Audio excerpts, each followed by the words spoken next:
Citizens of the United States. We are anonymous. There is a new bill that the United States government has successfully passed. It is called the Stop Online Piracy Act, or SOPA, for short. Also known as the Protect IP Act of 2011. The U.S. Congressional Budget Office estimates that implementation of the bill would cost the federal government $47 million through 2016. It will cost you, the taxpayers, $47 million over the next 4 years. The SOPA Act will censor you from accessing certain websites and block all access to other areas of the internet that the United States government does not want you to access.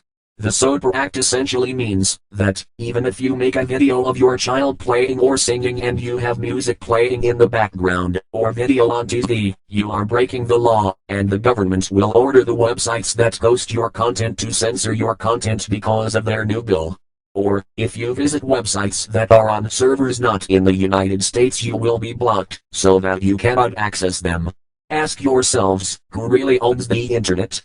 The answer is simple: no one actually owns the internet, and no single person, organization or government controls the internet in its entirety.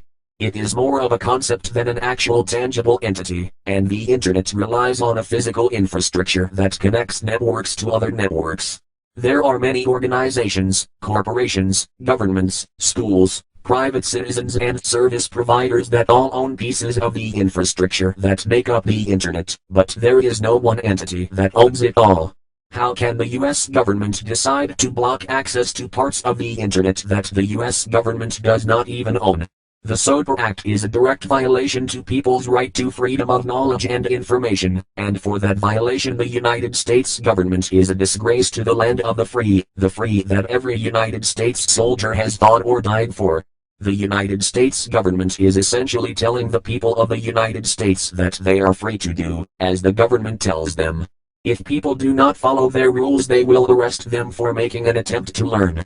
But the government will tell the media that these people are getting arrested for acts of treason, domestic terrorism, or internet piracy. As for the United States government, who gave you the right to regulate the people's right to think outside the box and use the internet as they see fit? If we cut off global internet, shouldn't we also cut off all foreign affairs? Should we hinder globalization completely? Perhaps all other world trade centers are acts of terrorism by existing, as they use the internet for commerce. The ambiguity of this bill should terrify you. This video likely will not last long on YouTube. As long as you can, download YouTube Downloader, and help us share this message. If you speak, they have to listen. If they do not listen, their blatant disregard for the people will not go unnoticed, and is not acceptable. Doing nothing is the worst thing you can do. We are anonymous. We are legion. We do not forgive. We do not forget. Expect us.